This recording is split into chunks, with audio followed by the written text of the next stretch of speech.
नमस्कार दोस्तों, आप देख रहे हैं प्रतिभा एग्री सक्सेस पॉइंट का यूट्यूब चैनल। दोस्तों, आज किस वीडियो में अपन देखेंगे कि जैविक कृषि किस तरीके से की जाती है। और आज जयपुर में 22 गोदाम पे हम और इस फार्म पे खड़े हैं, जहाँ पर सुरेंद्र जी हरितवाल साहब जो कि इन फार्म को संभालते भी हैं और यहाँ पे देख रेख भी करते हैं। तो सर, आपसे मैं पूछना चाहता हूँ कि आपने ये जो प्लांट लगा रखा है वो किस तरीके से है और किसान भाइयों को इससे क्या फ़ायदा मिल सकता है। देखो, आजकल सबसे बड़ी जो समस्या आ रही है और आजकल जो अंधाधुंध कीटनाशी है और जो पेस्टिसाइड्स हैं, फंजीसाइड्स हैं और हर्बिसाइड्स हैं, उनका अंधाधुंध किसान भाई खेतों में प्रयोग करते हैं। और उस अंधाधुंध जो पेस्टिसाइड है, फंजीसाइड है, उसके रिजल्ट अभी आप सबके सामने आ रहे हैं। आज जो नई नई बीमारियां आ रही हैं, जैसे डायबिटीज़ हर घर में मिल रहा है। हाँ सर। कैंसर के पेशेंट आजकल हर घर में अपने को देखने को मिल रहे हैं। बिल्कुल सर। ये जो सब कुछ इस दुनिया में जो परिवर्तन हुआ है, जो जैव विविधता में परिवर्तन आया है, ये सारा का सारा अंधाधुंध रासायनिक दवाइयों के डालने से हुआ है, फर्टिलाइजर्स के डालने से हुआ है। आज जो अपनी सॉइल है उसकी ये कंडीशन हो चुकी है कि एक बीमारों की श्रेणी में आ चुकी है। इसमें कोई भी जो न्यूट्रिएंट्स है उनकी बहुत कमी हो चुकी है। विशेष रूप से जो सूक्ष्म पोषक तत्व है, इनकी कमी तो बहुत ही ज़्यादा हो चुकी है। इसी को ध्यान में रखते हुए हमने जो जयपुर के हृदय में जो कि 22 गोदाम, जो कि बहुत महंगी ज़मीन है, ये इस ज़मीन में अभी हम यहाँ पर 18 प्रकार की सब्जियों का उत्पादन ले रहे हैं। जैसा कि आप सब देख पा रहे हैं कि जो कि अपने नीचे जहाँ पे हम खड़े हैं, यहाँ पर नीचे आपके हल्दी की फसल लगी हुई है। हल्दी के बीच में इंटरक्रॉप के रूप में आपका पत्ता गोभी लगा हुआ है, फूल गोभी लगा हुआ है, गेंदा लगा हुआ है। गेंदा जो है वो ट्रैप क्रॉप के रूप में काम कर रहा है। जो डायमंड बैक मोथ आता है अपना, उसको ये अट्रैक्टिव करके पास फसल के रूप में इसको लगा रखा है। इसके बीच में अपन ने धनिया और पालक है, उसका भी उत्पादन लिया है। दूसरी चीज़ क्या होती है कि जो कम लैंड है उसमें अपन ज़्यादा से ज़्यादा उत्पादन ले रहे हैं। जो अपनी हल्दी की फसल है, इसका जर्मिनेशन होने में 1 से 1.5 माह लगता है। जब इसको अपन ने लगाया था उसके तुरंत बाद अपन ने इसमें धनिया की और पालक की बुआई की थी।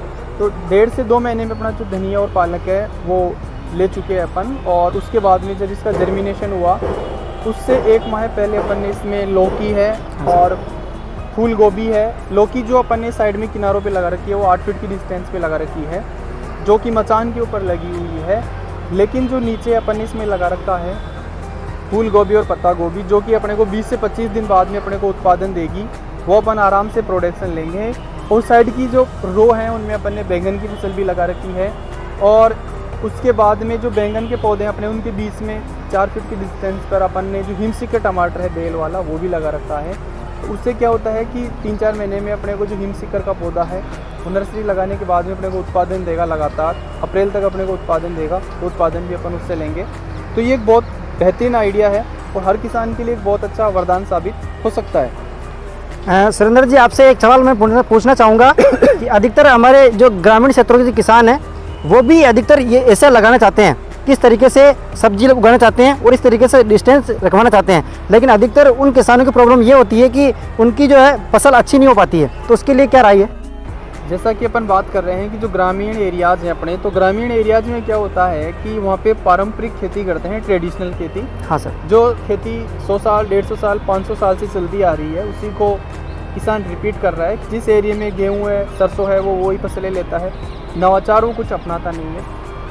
यदि कोई किसान नवाचार अपनाता है या जैविक खेती करता है, जैसा कि आप ये पूरा फार्म हाउस, इसमें हम किसी भी प्रकार का कोई भी केमिकल है उसका प्रयोग नहीं करते हैं। सारी जो सब्जियां हमारी वो केमिकल फ्री हैं।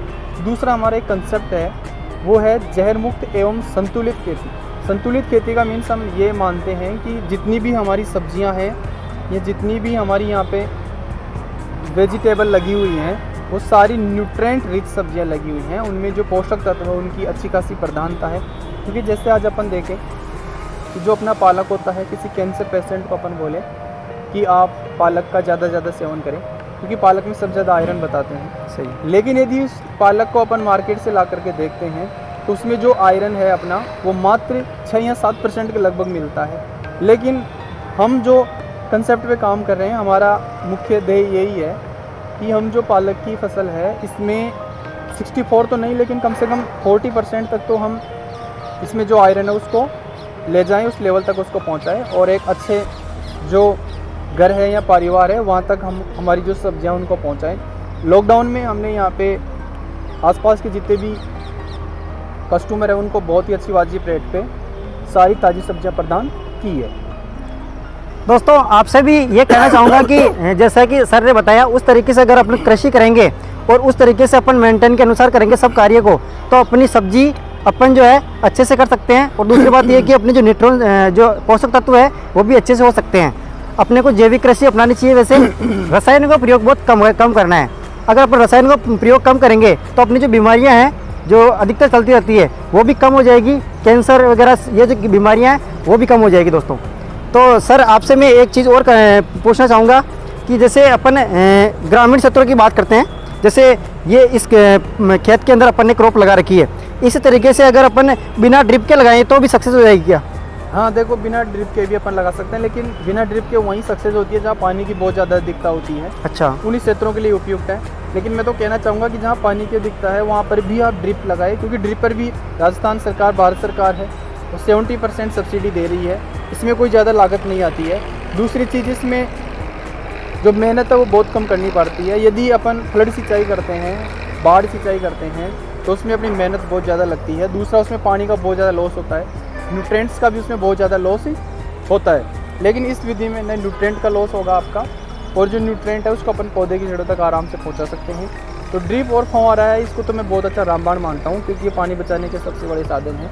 और वैसे भी इंसान पानी का सबसे बड़ा दुश्मन बना हुआ है। बिल्कुल। तो वो ज़्यादा से ज़्यादा पानी को ज़मीन से, धरातल से नीचे खींच के बाहर ला रहा है, लेकिन वो चीज़ें अपने को ध्यान में रखनी है। दूसरी चीज़, अपन ने जो ये फार्म हाउस है इसमें 3-4 चीज़ें ऐसी लगा रखी है। जैसे हमने यहाँ पे 2-2.5 फीट का जो चंवला फली है, जो कि हमारे लिए एक नवाचार है। आमतौर पर जो चंवला होता है उसकी फली है, उसकी लंबाई होती है वो आधा फीट तक होती है, लेकिन हमारे पास यहाँ पे 2.5 से 3 फीट तक की चंवड़े की फली है। 7 फीट की लौकी हमारे पास है, 2 फीट की भिंडी हमारे पास है। यहाँ पे बैंगन की 5 प्रजातियाँ हमारे पास है, टमाटर की 8-9 प्रजातियाँ हमारे पास हैं, पत्ता गोभी है, फूल गोभी है। फूल गोभी में हमारे पास में लाल फूल गोभी भी है, ग्रीन ब्रोकली है, और आपका येलो वाली भी है। जो 3-4 प्रजातियाँ हैं वो हमारे यहाँ पे पास हैं। उसके अलावा जो पत्ता गोभी में काली पत्ता गोभी है वो भी है। प्याज की भी हमारे पास 3 प्रजातियाँ हैं, सफ़ेद प्याज, लाल प्याज, पीला प्याज, तीनों लगा हुआ है। करेले में भी हमारे पास 4 प्रजातियाँ हैं यहाँ पे। खीरे की 3 प्रजातियाँ यहाँ पे हमारे पास है।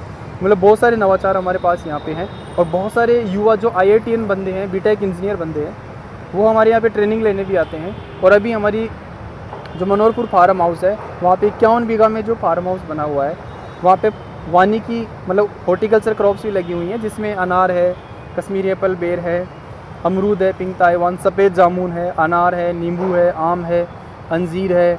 इसके अलावा थाई कश्मीरी एप्पल, बेर है, संतरा है, नींबू है, सब चीज़ वहाँ पे लगी हुई है। करौंदा है, कटहल है। उसके अलावा वहाँ पे 5 करोड़ लीटर पानी का हमने फार्म पॉन्ड बना रखा है, जिसमें मछली पालन भी हो रहा है।